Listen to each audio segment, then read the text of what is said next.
All things SciComm. What does the future of science look like? What's happening in science communication? Here's your host, Nikesh Gosalia. Hi everyone, welcome to All Things SciComm. All things SciComm. Today's innovator. Knock knock.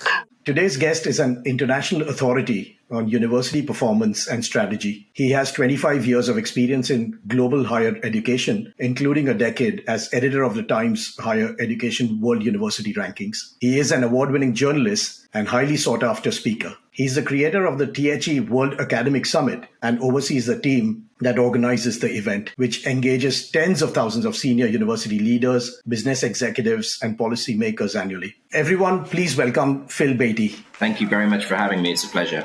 Can you tell those who don't know what is Times Higher Education? If you can talk a little bit about your history within the company, what kind of roles have you played, and what were you responsible for? Thank you very much. Well, that's a very big question. We describe Times Higher Education actually internally as a 51-year-old startup. We have a heritage that goes back to 1971. So we just recently celebrated our 50th birthday. But really, our heritage goes back to being a weekly newspaper for primarily the UK higher education sector. We were a spin-off of the Times of London. So we were originally called the Times Higher Education Supplement. We were a supplement of the Daily Times, focused on higher education. It was all about content and traditional media and some job advertising, primarily in the UK. But we really dramatically changed our outlook, changed our vision. And today we really see ourselves as a global data and insights business. I think it all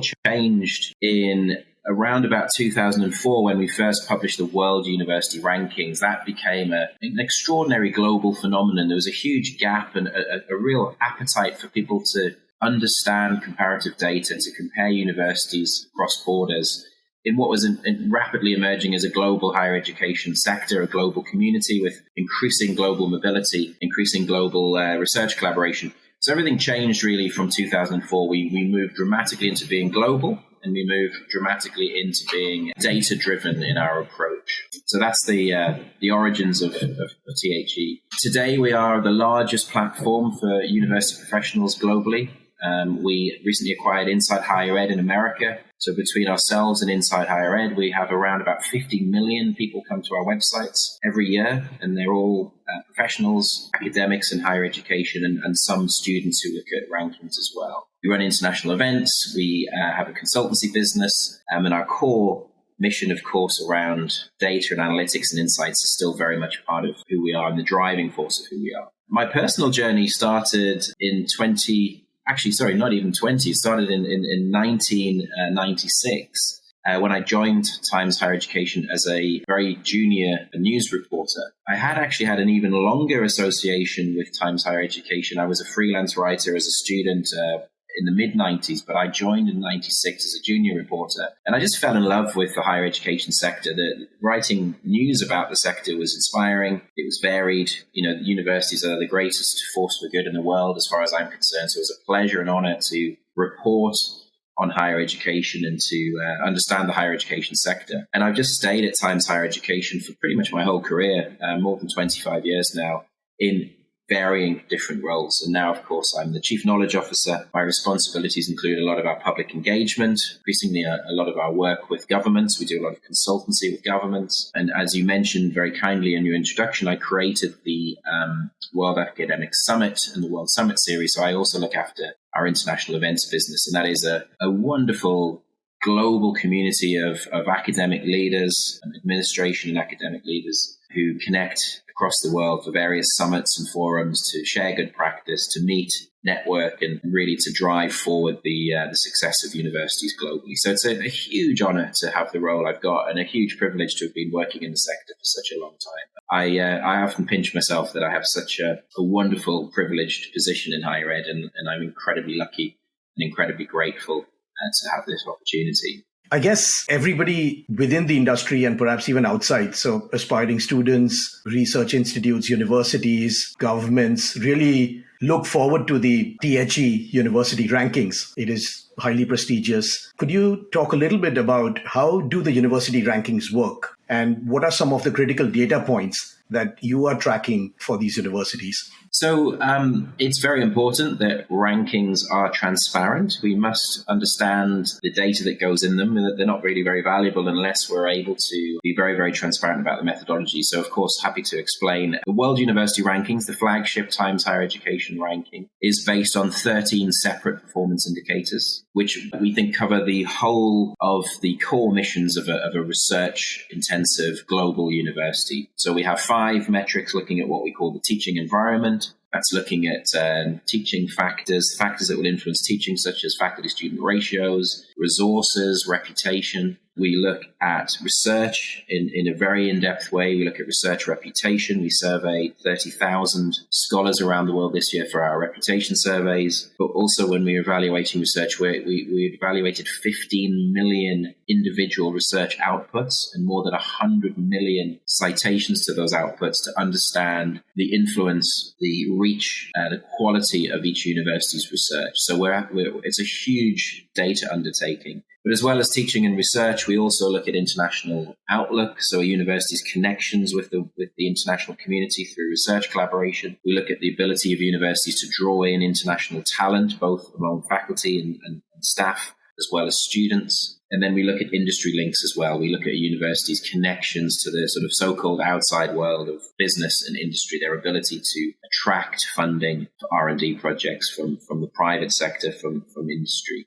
So we think it's the most comprehensive, the most balanced evaluation system. The Times Higher Education World University Rankings give you a very holistic, big overview of a university. A lot of rankings can be much more narrow, much more focused on specific areas. So we give the holistic view, which is actually fantastic for the opportunity to evaluate and monitor performance at the institutional level, but also, of course, at the national level. We also have other rankings. We believe there's no single correct version of excellence. There's no right or wrong answer when it comes to excellence. Different metrics measure different things. So we also look at universities' social and economic impact. So we have what we call the impact rankings. They use the Sustainable Development Goals as the framework for evaluating universities' impact. And we look at that in 4 aspects. We look at a university's research, their ability to bring new ideas, new thinking, new knowledge in driving forward the Sustainable Development Goals.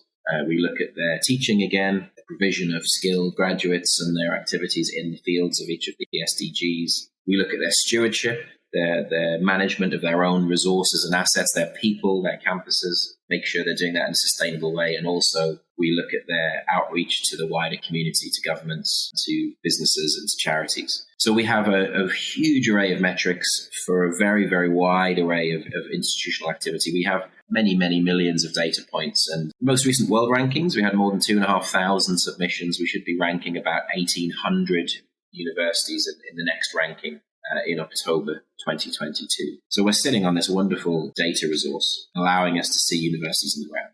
The amount of work that goes behind getting these rankings in place, I mean, that's just phenomenal. Since you mentioned SDGs have grown in prominence over the last couple of years like never before, but fair credit to THE, I think you'll already perhaps, anticipated it is really, really going to be extremely important for everybody in this world to, look at the SDGs. Can you talk a little bit about how did the process work? How did you all go about anticipating and coming up with those rankings? And how do these sustainable development goals play a role in the rankings?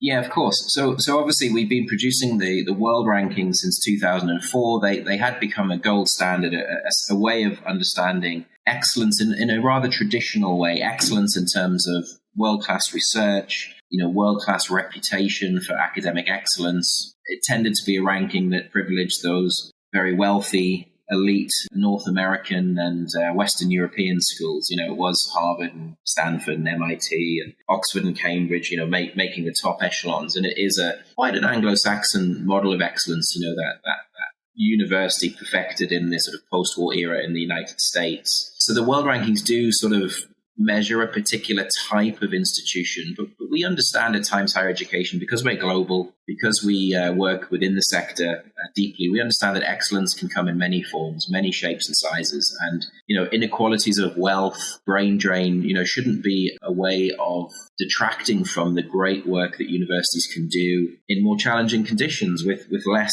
resource. And of course, we also found that governments around the world wanted to understand what they're getting in return for their investment in universities. How much of it is esoteric research that's great for scholarship and learning, but governments, taxpayers want to know, what impact are our universities making? Are they changing the world? Are they driving the economy? So for several years, we've been under pressure to say, how do we measure impact? How do we measure the impact universities make to society? And in many ways, that's often looked at as economic impact. Do they have spin-off companies? Do they create intellectual property that gets converted into a product that makes money? Do they have licenses and IP? But we also wanted to understand impact in a much more profound way. Universities change society. They fuel democracies. They create engaged global citizens. They fuel the economy through skilled workers. But also they address some of the world's biggest challenges. Climate change cannot be solved without universities inventing things, developing new technologies,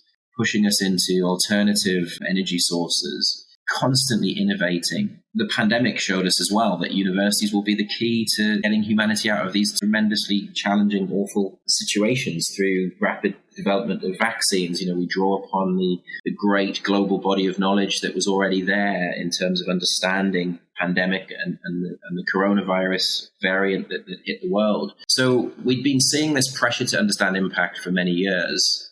We finally cracked it, actually, after many years of scratching our heads, when Duncan Ross, our Chief Data Officer, realized that the Sustainable Development Goals provided almost the perfect framework to understand impact. They're all agreed by the global community. They're all understood to be incredibly pressing, and they're all interrelated. So, if you address quality education, you can then bring sustained citizens and bring in, can address issues of inequality.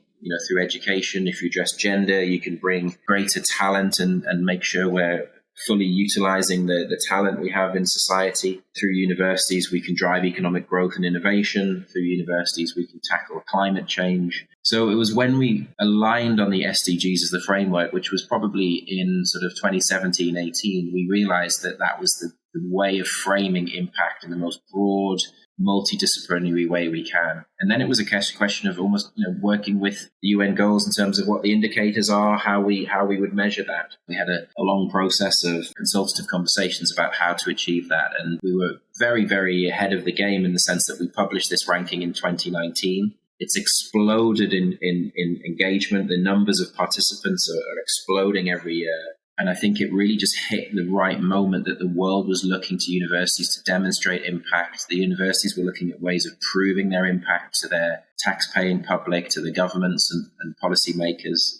And we also wanted to sort of help universities celebrate the impact they make. And the thing that's so powerful about the impact rankings, I think, is the diversity of excellence. The world rankings have just the US and UK in the top 10. The impact rankings have many more countries. They have countries in the Middle East, countries in East Asia, as well as Western European, North American countries. So the impact rankings show a much greater diversity of excellence. And universities are embracing them to say, we want to demonstrate we care about sustainable living. We want to show the world we have great impact, even if we don't always have vast wealth and resource. And I think what's interesting as well, students now are saying we want to test and challenge the universities to make sure they are committed to this agenda. We want to challenge them, make sure they're willing to be accountable for their contributions to delivering sustainable development. So it's been an incredibly exciting and humbling process, but now we do have this unique data set, an utterly unique way of understanding universities' impact on society across all of the 17 individual goals. So it's an incredible resource, and we want to try and turn that resource into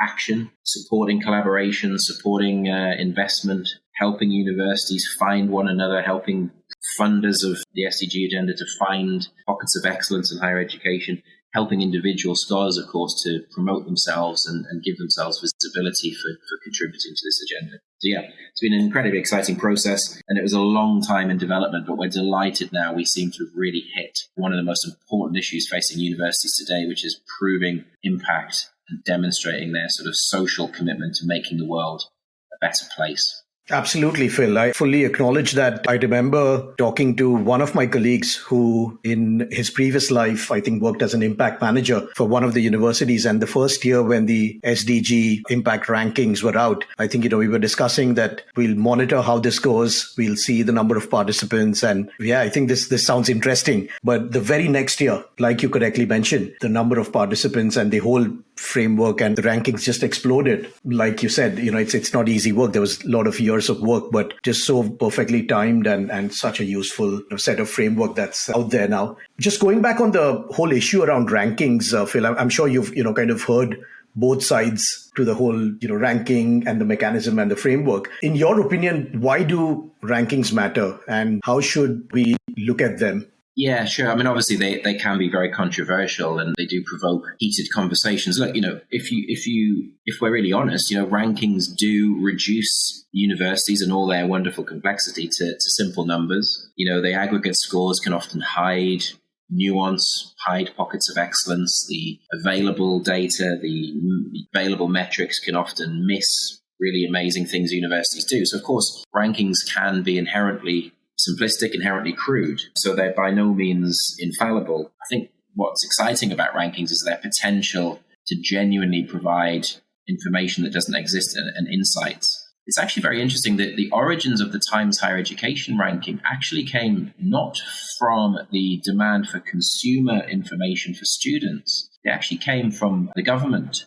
There was a government report by the former head of the Confederation of British Industry who wrote a report for the UK Treasury back in 2003 called the Lambert Review. And the Lambert Review said, we need to understand our investment in research in British universities. How does it play out globally? British universities compare themselves domestically. They have no mechanism for understanding themselves against the rest of the world. They shouldn't be competing domestically. We should be competing globally. And we want a mechanism for evaluating the strength of our universities, the competitiveness of our universities on a global stage, and really our position in the global knowledge economy. So the original driver came as a tool for governments to provide policy insight, policy development opportunities. And that's how we originally built the Times Higher rankings. We actually were serving first the needs of a university sector wanting information about their strategy, information about their strengths and weaknesses, information about their performance relative to the world on a world stage. And it was only really after that the students embraced this as a fantastic tool to help them inform decisions. We had an explosion of international student mobility over recent decades, students increasingly looking to the world for their education, investing really serious money in the most important decision of their lives, who to trust with their higher education, which university to put your time and engagement in. And then they became a massive consumer tool after that. We get tens of millions of students coming to our site to look at the rankings to help them make decisions. So the point is, rankings provide transparency. They provide genuine data and information and insights that are otherwise unavailable. They inform students and their families around making sensible choices. They democratize the university decision-making process for students and families. But more importantly, I think for Times Higher Education, in terms of who we engage with, they provide genuine insights to the people who lead and run universities about how their universities are performing. They provide genuine insights increasingly to governments. We're finding governments around the world want to work with us to understand and help them to develop and improve their university system performance, to look at the size and shape of university systems, and to support the development of higher education for the benefit of society. So, I feel very, very passionately that rankings play a really, really important and really, really positive role in the world. But of course, we have to make sure that we look at rankings in a critical way. Some rankings are much more superficial than others. Some rankings privilege certain factors that might have perverse incentives, how exclusive a university is, how high the barriers to entry are, which might encourage universities to close doors rather than open doors. So we have to be very, very mindful of perverse incentives, very, very mindful of rankings being too narrow or too superficial. But as long as we're clear and transparent on methodology and we can break the data down and share that data in the right format, I think rankings provide the framework of an incredibly important way of understanding the global knowledge economy and helping people make informed decisions. And that's the sort of driving force. So I accept and welcome constructive criticism. I understand some ranking organizations are more exploitative, more superficial, create rankings more as a marketing tool, but we feel our rankings are based on incredibly rigorous research and data and provide a really powerful tool for the global higher education community to make better decisions for the good of the sector and the good of society. And I agree with you, considering the fact that there are just so many data points that go into the ranking, just so much of useful information, and we clearly need those rankings. Staying on with talking a little bit about the data points and the fact that you explained Times Higher Education goes into so much of details to put together the rankings. Are there some common trends that you've noticed through this data that might be worth sharing with the listeners? I think in terms of trends, there's definitely a sense that's clear in the rankings over time that the world is changing. We have seen, I think, what should be seen as a very welcome shift in the balance of power, if that's the right way of phrasing it. Traditionally, in the world rankings, the West has dominated. As I mentioned earlier, the North America, in particular, Western Europe, have dominated the rankings. They tend to have had the benefits of the brain drain from other parts of the world. The US in particular has obviously led the global higher education community as a magnet for talent, as leading institutions with very, very high levels of funding through controversial issues like high tuition fees, etc. But I think we're seeing a shift in the balance of power. We have absolutely seen over time a very clear rise of East Asia in particular. China has been leading that. So it's interesting that, nations have been able to make significant improvements to their university systems, and they've seen them really powering up the rankings. China, I think, had 2 universities in the top 200 back in 2016. They've now got, I think, 10. And actually China, if you look at the trend lines in terms of scores, China and America are starting to get much, much closer.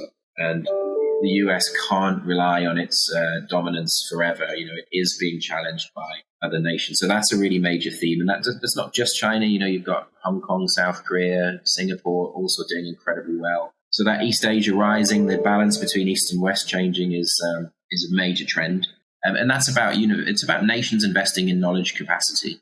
China wanted a shift towards, partly China wanted that visible dominance as national pride. It comes into play, top-ranked universities, but actually it's about driving the knowledge economy. They were shifting their economy very much from manufacturing to knowledge and skills, and same in South Korea, dramatic changes to the shape of economy driven by outstanding universities and great research and great innovation. So that's a major, major trend. We're also now seeing, I think, that coming through in the Middle East.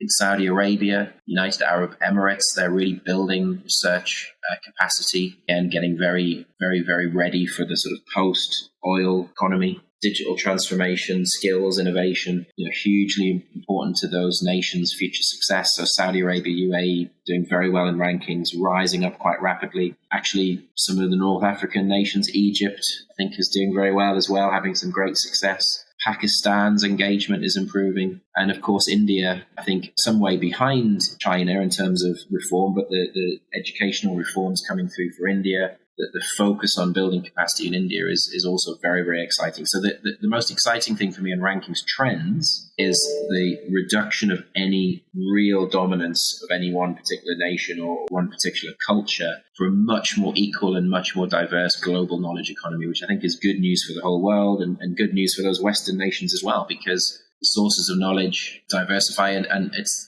the metaphor that a rising tide lifts all boats. It doesn't have to be, rankings are a zero-sum game in the way they're formulated, but actually strengthening in other areas doesn't necessarily mean others areas are weakening. It just means that, as I say, a rising tide lifts all boats. So that's an exciting big development I've seen in recent years. And just to understand that better, I'm sure there are a lot of universities in different countries, different geographies, who are aspiring to improve their rankings. Typically, what kind of advice would you give to these universities on ways to improve? Yeah, I think it very depends on individual missions of universities. But fundamentally, I think to rise up the Times Higher Education World Rankings, your strongest area would be to address research. So building research capacity, strengthening your research base. So a lot of that might be, really bringing on more and more PhDs, collaborating more internationally with other research partners, just strengthening in research excellence. I always think actually some of the lower weighted areas in rankings are actually some of the most powerful and driving improvements in performance, and they're the international metrics. So actually,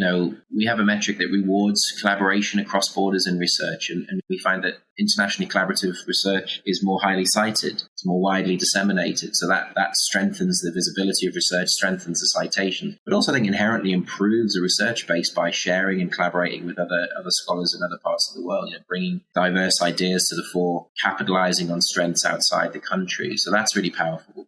Attracting international talent, again, brings in additional voices and talent to the community, rises up in terms of the specific metric and rankings, but also improves those connections and that visibility. I do think there's a really important role for communications, though. A lot of work is just around how do you better communicate your research excellence? How do you disseminate the research you're doing in the most effective way? And a lot of academics, I think, can be skeptical about marketing and PR and comms, but actually it's a highly competitive, busy world out there. So if you've got scholars doing great work, you do need to find ways of communicating that. How do you disseminate that most effectively? How do you get that research noticed? And it's not just all about PR, it's about genuinely sharing your discoveries. How do you expose your discoveries to the widest audience? How do you make sure your incremental additions to knowledge are seen by other scholars and built upon by other scholars for the good of the research base and the good of society? So I do think universities could look at how they use social media, how they engage with the mainstream media. How do they find ways of communicating and disseminating in the right journals and often outside and beyond journals? It's an important part of the process, because obviously reputation, again, is also a big chunk of the ranking. We survey 30,000 scholars for the World University Rankings each year, and we ask them who they believe are doing great things. And that's based on their subject knowledge, but it's often based on papers they've read, conferences they've attended, social media accounts they follow, how they absorb information about who's doing great work in their community. So reputation really matters. Dissemination, communication, marketing, public relations, I think does really matter. But fundamentally, you won't rise in the rankings unless you're producing great research and high quality research, and it's disseminated in the right way. Lots of lessons. I think mission specific. One of the things Times Higher Education does is we have the ranking itself and the 5 pillars that go into the ranking in the public domain, but we can break down the data to the 13 metrics and work with universities to say, okay, which of these areas do you have the greatest weaknesses compared to peers? You can select peers, select countries, benchmark yourself across all the 13 different indicators to find out where you have particular strengths or weaknesses, and you can address the weaknesses. And one of the things I love most about the data and analytics we do for universities is we often do a simple SWOT charter, strength, weaknesses, opportunities, threat, where we map the hard metrics of research excellence through citation analysis against the soft metrics of research excellence through reputation. And a lot of universities are doing outstanding work in particular fields of research that just isn't widely understood. You have a very strong bibliometric citation performance for a particular field, but a very low reputation. So we can actually work with universities to address that and say, well, the data shows you're doing outstanding work in this field, but you haven't communicated that to the rest of the global community, or particular regions or particular parts of the world don't know that. How about you look at a communication strategy? How about you look at a collaboration strategy to make sure people do understand the strengths that you do have? So yeah, it's very much varies by institution and their own particular missions, but and breaking down the scores. But there's a couple of areas where I think you can make some significant improvements. International collaboration, international talent, and communication and dissemination is crucial. Absolutely. Thank you so much, Phil. And I fully agree with you. I think in our experience, we are seeing similar trends working with academic publishers, scholarly societies, research institutes. I think there is an increasing need to repurpose content, the traditional content, just easy to understand formats, make it more discoverable. And like you rightly mentioned, Phil, I think there's just so much good stuff that is available out there. But yeah, it's not really going to work out if it's going to be not discoverable. And research institutes, researchers themselves, and the other stakeholders, if they don't talk about it, if they don't promote it, I think a lot of the benefits would really not be highlighted. Just staying with that topic, I know that THE offers consultancy services for universities, and because of such in-depth understanding of how they work, just numerous data points, understanding, what the gaps are. What kind of strategies does THE develop for universities? And is the whole research, promotion, reputation building also part of some of the offerings?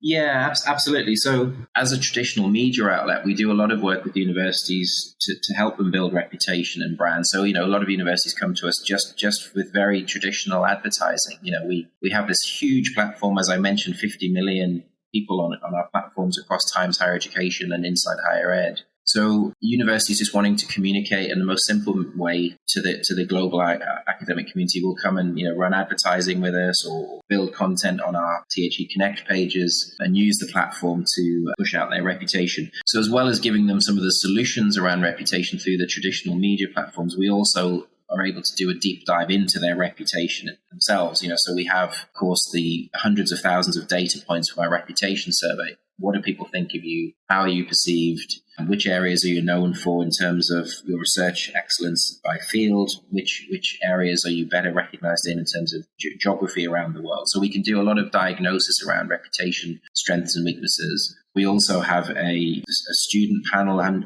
150,000 international students we can use as a research panel to ask questions about reputation and how students perceive you. So we can do a lot of reputation work. And actually just recently we acquired a business called the Knowledge Partnership, which runs something really exciting for me called the World 100 Reputation Network. And the World 100 bit's slightly misleading because it's a network of university senior communication managers who literally join a membership community where they share good practice, they share insights and intelligence about what the best mechanisms for communication are in terms of dissemination of research and in terms of building your brand and reputation with different stakeholders, governments and students and wider community. And that's a really exciting peer-to-peer group of people who just come together and share good practice. So one of our offers is around reputation management, reputation building, and then some solutions. We also do straightforward performance analysis. What are your strengths and weaknesses against all your competitors or your chosen benchmark institutions? We do social impact work. So, how do we make sure that you are maximizing your impact on society using the SDG database? Yeah, so we have a very, very holistic range of solutions. We increasingly support universities on their international strategies, looking at their international collaboration networks, looking at any gaps or weaknesses in the geography or subject areas in terms of their collaborations. So yeah, it's a really, because I think we have such a huge amount of data and also a great talented international consultancy team, we can increasingly take a very, very holistic approach to what is the university problem it wants solving, and we can build a bespoke solution. But I would say it really frames around performance analysis, strategic support around networks, collaborations, international strategy, strategic support around reputation and brand building, social impact, and more actually we're doing work with governments around the size and shape of national educational systems, or national evaluation systems, national rationalization programs, mergers, etc., etc.